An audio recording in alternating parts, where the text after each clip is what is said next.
जीवन देवता की साधना आराधना वाङ्मय के में आगे बढ़ते हुए आज हम बात करेंगे अध्यात्म तत्व ज्ञान के मर्म के बारे में। शुरुआत करने के पहले आइए हमारे साथ गायत्री मंत्र बोलिए। इस मंत्र द्वारा हम भगवान से यह प्रार्थना करते हैं कि हे परम सत्ता, हमें सद्बुद्धि दो ताकि हम सन्मार्ग पर चल सकें। आइए हमारे साथ हाथ जोड़कर ओम भूर्भुवः स्वाहा तत्सवितुर्वरेण्यं भर्गो देवस्य धीमहि धियो यो नः प्रचोदयात्। अध्यात्म का मर्म या आध्यात्मिकता का सार क्या है? आध्यात्मिकता का मतलब है ईश्वर भक्ति। अब प्रश्न ये आता है कि ईश्वर कौन है, कहाँ है और उसकी भक्ति कैसे की जाए।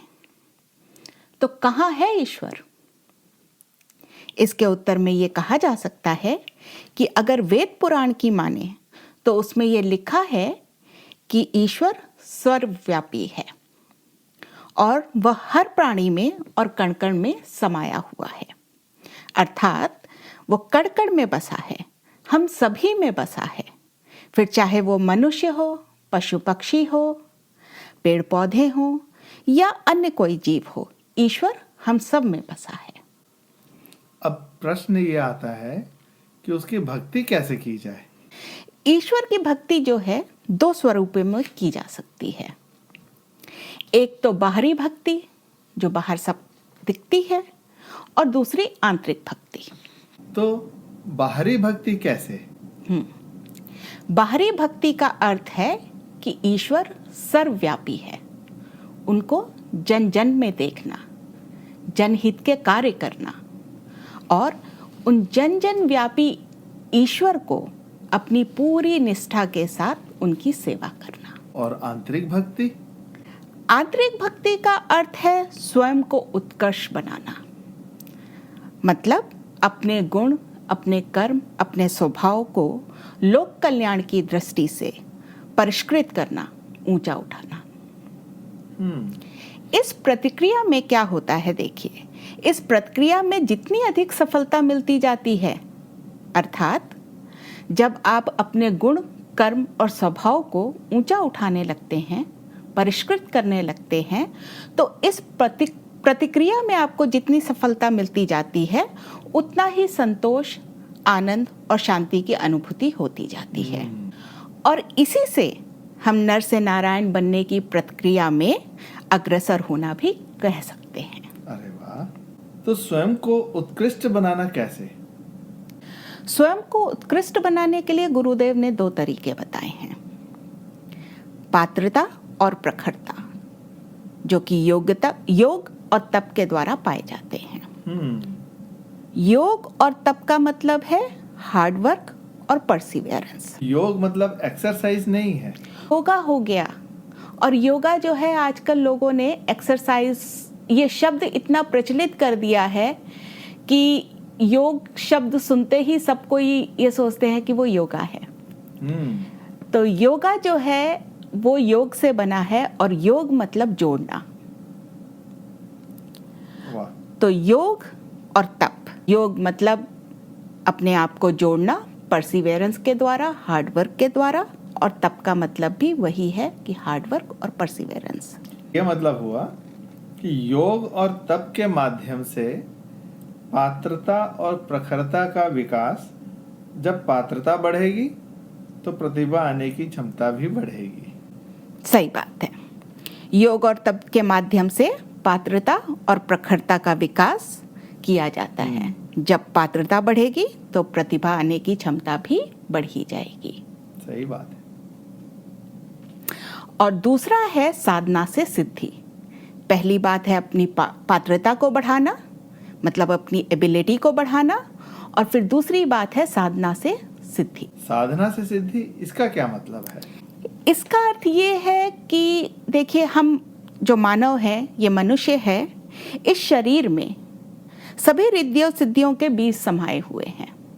रिद्धि सिद्धि मतलब एबिलिटीज ऑफ डूइंग स्टफ और क्वालिटीज, यस, और गुण भी कह सकते हैं, और गुण भी कहा जा सकता है। सो इस मानव शरीर में सभी रिद्धि सिद्धि के बीज समाये हुए हैं।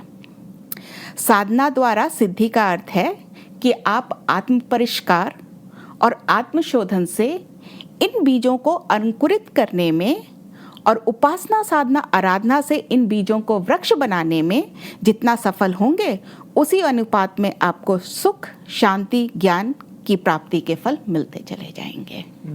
तो हमारे अंदर बीज ऑलरेडी एग्जिस्ट करते हैं, उन गुणों के बीज।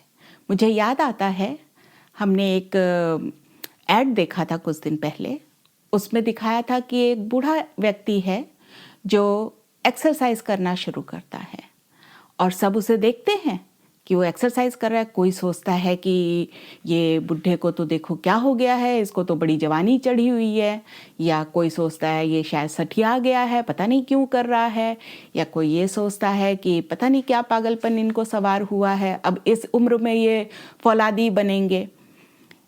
तो लेकिन वो आदमी किसी की सुनता नहीं है, बस वो अपनी एक्सरसाइज करता रहता है, वेट्स उठाने की एक्सरसाइज धीरे धीरे करता रहता है।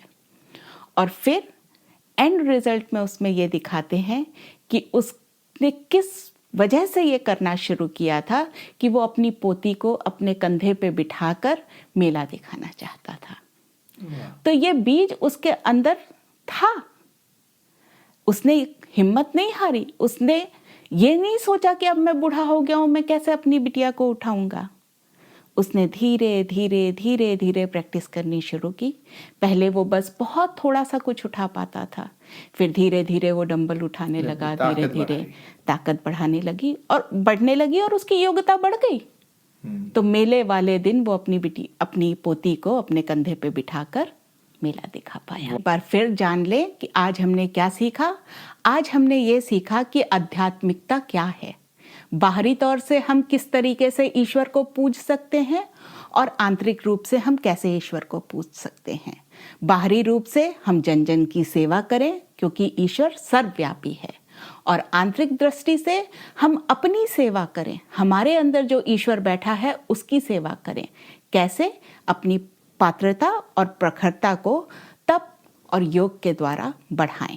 हमारे अंदर जो उन ईश्वर के गुण बैठे हुए हैं उनको परिष्कृत करें। तो मित्रों, अगर आपके कोई भी प्रश्न हो तो आप हमारे को कमेंट बॉक्स में डाल के पूछिएगा और हम उसको उत्तर देने की पूरी कोशिश करेंगे। तो आज की बात यहीं समाप्त करते हैं।